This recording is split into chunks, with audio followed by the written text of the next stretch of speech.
Nelson, aparece la duda. ¿Hubo un único caso? Bueno, ¿Es esta la primera noticia que tiene la escuela? este es el tema. Lo tenemos ya a Sebastián. Sebastián, ¿cómo estás? Bella tarde. ¿Qué tal? Buenas tardes. Bueno, tal vez esto que planteaba Mariana,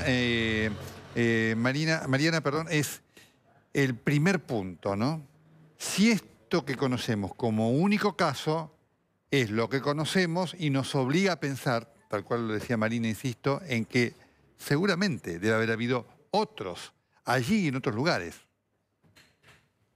Bueno, en mi caso y en el de nuestra Asociación de Adultos por los Derechos de la Infancia, nuestra experiencia nos indica que generalmente atrás de todo agresor suele haber muchas víctimas y mucho más a lo largo del tiempo.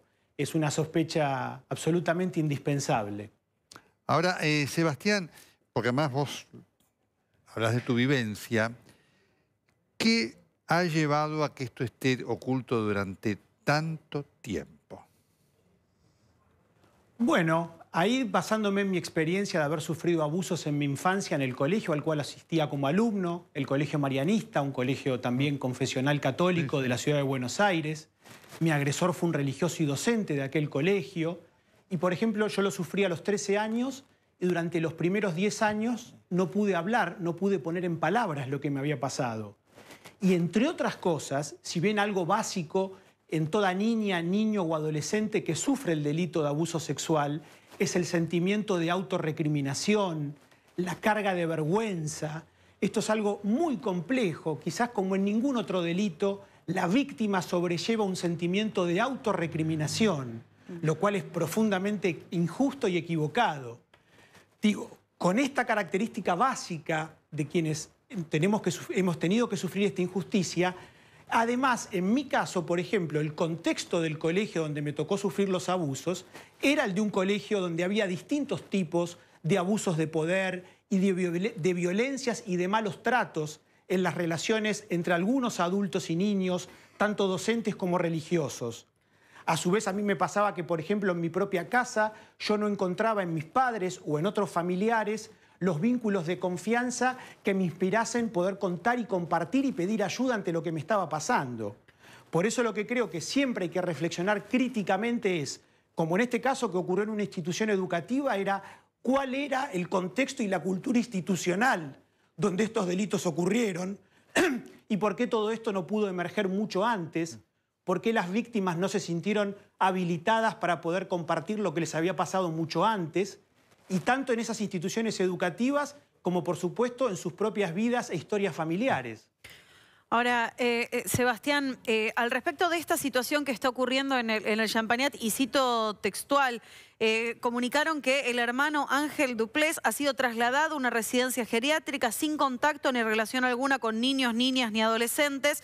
Dicen que fue el propio hermano Ángel el que manifestó que debía retirarse del colegio, con lo cual más allá de reconocer el abuso, está decidiendo él mismo dónde pasar este momento. Hablaban de que estaba avergonzado. Bueno, mínimo sería, ¿no?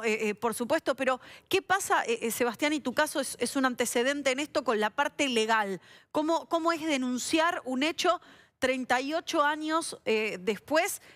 ¿Hay límites esperada la mayoría de edad? ¿Ha habido algún cambio? Y lo digo pensando sobre todo en otras posibles víctimas que puedan estar escuchando esta información, que puedan saber que finalmente ha habido una persona que ha podido decir esto en voz alta y que quieran saber qué se puede hacer después de tanto tiempo.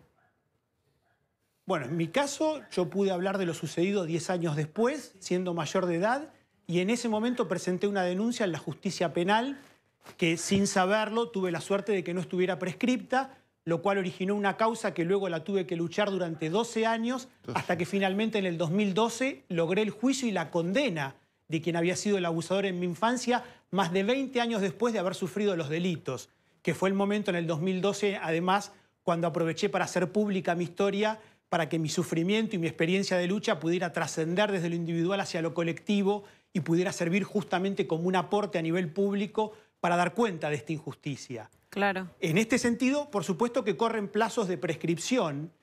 Sin embargo, las distintas luchas que venimos llevando adelante los sobrevivientes adultos de este delito, Por ejemplo, hemos logrado en Argentina, en noviembre de 2015, una modificación en el Código Penal argentino que establece que a partir de ahora en nuestro país los plazos de prescripción legal para investigar y eventualmente sancionar este delito empiezan a correr a partir del momento en que una víctima presenta la denuncia. Esto es una gran modificación. Un gran logro. Claro. Esto, porque, perdón, recordar y...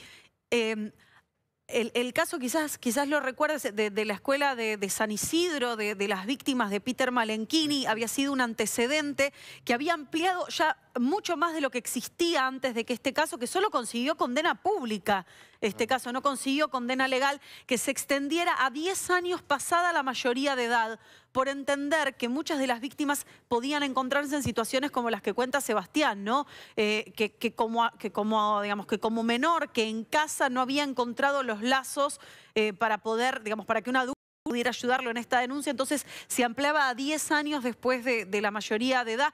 Esto, como decía Sebastián, gracias a la valentía de las propias víctimas, el límite se va corriendo para poder conseguir justicia. Sí, y eso significa que nuestros testimonios públicos, nuestros compromisos, nunca son en vano, muchas veces luchando ante enormes adversidades.